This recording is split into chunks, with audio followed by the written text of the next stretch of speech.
Escribo esto bajo una considerable tensión mental, ya que al caer la noche mi existencia tocará su fin.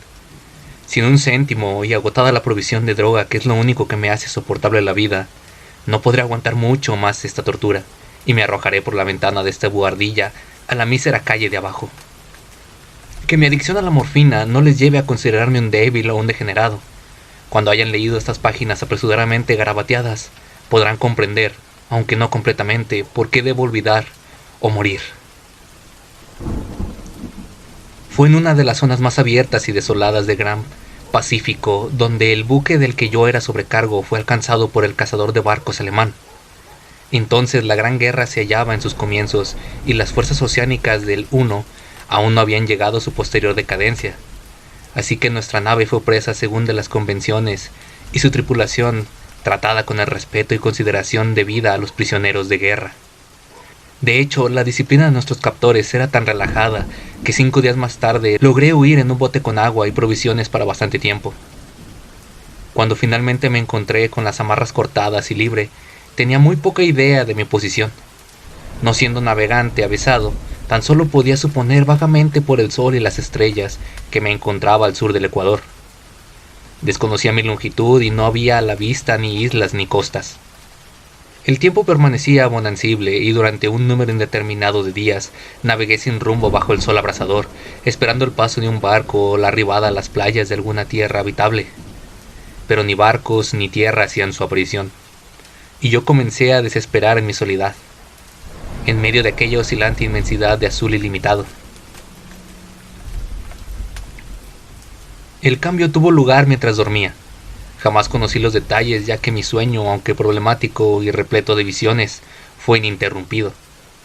Cuando desperté, lo hice para encontrarme medio hundido en una cenagosa extensión de infernal fango negro, que me rodeaba en monótonas ondulaciones hasta tan lejos como llegaba a mi vista, y en el que mi bote se encontraba embarrancado a cierta distancia. Aunque podría suponerse que mi primera sensación ante esta prodigiosa e inesperada transformación del paisaje fuera la del asombro, en realidad me encontraba más espantado que perplejo, ya que había en la atmósfera y en el suelo putrefacto una cualidad siniestra que me helaba hasta la médula. La zona era un pudridero de cadáveres de peces descompuestos, así como de otras cosas menos descriptibles que pude ver insinuándose entre el asqueroso légamo de aquella interminable llanura. Quizás no debería intentar el transcribir con simples palabras la indecible abominación que parecía sentarse en el absoluto silencio y la estéril inmensidad. No había nada al alcance del oído ni de la vista, excepto una inmensidad de negro limo, y sin embargo, la absoluta quietud y la monotonía del paisaje me agobiaban con un terror nauseabundo. El sol llameaba en un cielo que me pareció casi negro en su cruel ausencia de nubes, como reflejando las ciénagas de tinta que había bajo mis pies. Mientras me arrastraba hacia el bote atorado, comprendí que tan solo había una teoría que pudiera explicar mi situación. Debido a algún cataclismo volcánico sin precedentes, parte del lecho marino había emergido, revelando áreas que parecían haberse mantenido ocultas durante millones de años en las insondables profundidades oceánicas. Tan grande era la extensión de esa nueva tierra alzada bajo mis pies que, por más que aguzase el oído, no se captaba el menor rumor de oleaje. Tampoco había ninguna ave marina que se alimentase de los seres muertos. Durante algunas horas permanecí pensando o cavilando en el bote, que yacía a un costado y prestaba una ligera sombra según el sol corría al cielo. Al avanzar el día, el suelo fue perdiendo algo de fluidez, pareciendo en poco tiempo lo bastante seco como para permitir viajar a su través. Esa noche dormí, aunque poco, y al día siguiente preparé un paquete con comida y agua, necesario para una marcha en busca del mar desaparecido, así como de un posible rescate. A la tercera mañana descubrí que el suelo se encontraba lo bastante seco como para caminar con facilidad. La peste a pescado era exasperante, pero me hallaba demasiado absorto en asuntos de más importancia como para preocuparme por eso. Y resuelto, me puse en marcha hacia una meta desconocida. Durante todo el día, avancé hacia el oeste, guiado por un lejano montículo que descollaba sobre las demás elevaciones de aquel desierto ondulado. Acampé aquella noche, y el día siguiente aún estaba en camino hacia el montículo, aunque parecía apenas su más próximo que cuando le había avistado por primera vez. El cuarto atardecer alcancé el pie del promontorio, que resultó ser mucho más alto de lo que parecía a distancia. Un valle interpuesto hacia un más pronunciado relieve sobre la superficie. Demasiado cansado para ascenderlo, me dormí a la sombra de la colina. No sé por qué mis sueños resultaban tan estrafalarios esa noche, pero antes de que la menguante luna, fantásticamente gibosa, se hubiese elevado sobre la llanura oriental, me encontraba despierto, bañado en sudor frío, decidido a no dormir más. Las visiones sabidas resultaban demasiado como para atreverse a arrostrarlas de nuevo, y el resplandor de la luna comprendí cuán necio había sido al viajar de día. Sin el brillo del sol abrasador, mi viaje hubiera resultado menos fatigoso. De hecho, me sentí de nuevo lo bastante fuerte como para acometer el ascenso que había descartado al ocaso. Recogiendo mi hatillo, empecé a subir hacia la cumbre de la elevación. Ya he comentado que la interminable monotonía de la ondulante llanura era fuerte de un vago horror para mí, pero creo que mi espanto se vio acrecentado cuando alcancé la cima del montículo y miré al otro lado de un inconmensurable barranco o cañón, cuyas negras profundidades la luna, aún no lo bastante alta, no llegaba a iluminar. Me sentí como en el fin del mundo, atisbando al borde de un caos insondable de noche eterna. En mi terror me venían curiosas reminiscencias del paraíso perdido y del odioso ascenso de Satán a través de los remotos territorios de la oscuridad. Al ascender más la luna, comencé a distinguir que las cuestas del valle no resultaban tan perpendiculares como había supuesto. Salientes y afloramientos de piedra proporcionaban apoyos fáciles y seguros para el descenso, además de que a partir de unos pocos cientos de metros la pendiente se hacía más gradual. Acuciado por un impulso que me resultaba difícil de analizar por completo, descendí dificultosamente las rocas y alcancé la más suave ladera de abajo, hojeando aquellas profundidades estigias que la luz aún no había penetrado. Sobre todo mi atención se vio prendida por un objeto grande y singular de la ladera opuesta, que se alzaba a pico un ciento de metros más adelante, un objeto que relucía blanquecino a los recién llegados rayos de la luna en ascenso. Era tan solo una gigantesca piedra de roca, como pronto pude cerciorarme, pero yo había tenido una clara idea de que su contorno y ubicación no eran completamente obra de la naturaleza. Un examen más detenido me colmó de indescriptibles sensaciones, ya que a pesar de su enorme tamaño y de que se encontraba situado en un abismo abierto en el fondo de los mares desde la juventud de la Tierra, vi más allá de cualquier duda razonable que el extraño objeto era un monolito perfectamente tallado, cuya inmensa mole había conocido el trabajo y quizá la adoración de criaturas vivas y racionales. Aturdido y espantado, aunque no sin cierto escalofrío de placer propio de un científico o arqueólogo, examiné los alrededores con mayor detenimiento. La luna, ahora próxima al cenit, brillaba de forma extraña y vívida sobre los colosales peldaños que circundaban el abismo, revelando el hecho de que un regato de agua fluía hasta el fondo, perdiéndose de vista en ambos sentidos y casi llegando a lamer mis pies cuando fui a detenerme al pie de la ladera. Al otro lado del barranco, las pequeñas olas golpeteaban la base del ciclópeo monolito, en cuya superficie pude ver entonces cinceladas inscripciones y toscos relieves. La escritura estaba formada por un sistema de jeroglíficos desconocidos para mí, distinto a cuanto hubiera visto en los libros. Consistía en su mayor parte en símbolos acuáticos convencionales, tales como peces, anguilas, pulpos, crustáceos, moluscos, ballenas y cosas así. Algunos caracteres obviamente representaban seres marinos desconocidos para el mundo moderno, pero cuyos cuerpos en descomposición yo había observado en la llanura sumergida del océano. De entre todo, no obstante, fueron los relieves pictóricos los que más me subyugaron, visibles con claridad al otro lado del agua interpuesta, gracias a su enorme tamaño, formaban un cúmulo de bajorrelieves cuyos motivos hubieran podido despertar la envidia de un doré.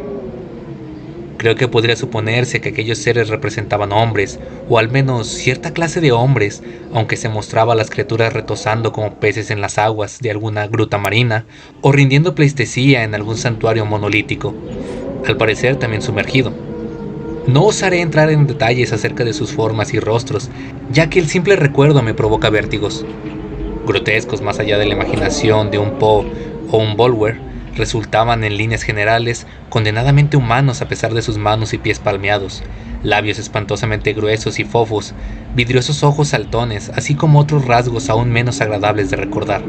Cosa bastante curiosa, parecían cincelados, sin guardar proporción con su escenario oceánico, ya que una de las criaturas era representada en el acto de matar a una ballena retratada como apenas un poco más grande que él. Reparé, como digo, en su deformidad y extraña estatura, pero enseguida decidí que se trataba sencillamente de los imaginarios dioses de alguna primitiva tribu de pescadores o marineros. Una tribu cuyo último descendiente había muerto antes de que naciera el primer antepasado del hombre, de Piltdown o del Neandertal. Espantado por este inesperado vistazo a un pasado más allá de la imaginación del más aventurado de los antropólogos, estuve meditando mientras la luna vertía extraños reflejos en el silencioso canal que había ante mí. Entonces bruscamente lo vi, con tan solo un ligero chapoteo indicando su llegada a la superficie. El ser apareció sobre las oscuras aguas, inmenso, semejante a un polifemo. Espantoso, se lanzó como un tremendo monstruo de pesadilla hacia el monolito, al que rodeó con sus gigantescos brazos escamosos al tiempo que batía su monstruosa cabeza para prorrumpir en algunos sonidos pausados. Creo que enloquecí entonces. De mi frenético remonte a la ladera y el risco, así como de mi delirante regreso al bote embarrancado, poco es lo que recuerdo. Creo que canté durante el largo trecho y que reía de forma extraña cuando ya no fui capaz de seguir cantando. Guardo confusos recuerdos de una gran tormenta desencadenada algún tiempo después al llegar al bote, y de alguna manera sé que oí retumbar los truenos así como los sonidos que la naturaleza profiere tan solo en sus más desbocados momentos. Cuando volví de entre las sombras, me hallaba en un hospital de San Francisco, llevado ahí por el capitán del barco norteamericano que había recogido mi bote en mitad del océano.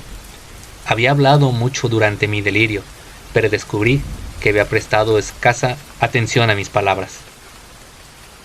Mis salvadores nada sabían de tierras afloradas en el Pacífico y no vi la necesidad de insistir sobre cosas que sabía que no creerían. En cierta ocasión, acudí a un famoso etnólogo y lo entretuve con curiosas preguntas acerca de la vieja leyenda filistea de Dagón, el dios pez, pero advirtiendo enseguida que era irremisiblemente convencional, desistí de mi interrogatorio. Es, durante la noche sobre todo, cuando la luna es menguante, cuando veo al ser. Probé la morfina, pero la droga ha resultado ser tan solo una solución pasajera, y me ha atrapado entre sus garras como esclavo sin esperanza de remisión. Así que voy a acabar con todo. Habiendo escrito una relación completa para el conocimiento o la engreída diversión de mis semejantes, a menudo me pregunto si no habrá sido toda una fantasía. Un simple monstruo de la fiebre sufrida mientras yacía preso de la insolación y enloquecido en el bote descubierto, tras mi huida del buque de guerra alemán. Eso me digo, pero siempre me viene una espantosa y vívida imagen a modo de respuesta. No puedo pensar en el profundo mar sin estremecerme ante los indescriptibles seres que puede que en este mismo instante estén reptando y moviéndose en sus fondos cenagosos, adorando arcaicos ídolos de piedra y tallando sus propias y detestables imágenes en obeliscos submarinos de resumante granito. Sueño con el día en que pueda emerger entre el oleaje y sumergir entre las garras a los restos de una humanidad débil y agotada por la guerra. El día en que la tierra se hunda y el oscuro lecho marino se alce entre el pandemonium universal. El fin está próximo. Escucho un ruido en la puerta, como si un cuerpo inmenso y resbaladizo se debatiera contra ella. No dará conmigo. Dios, esa mano, la ventana, la ventana.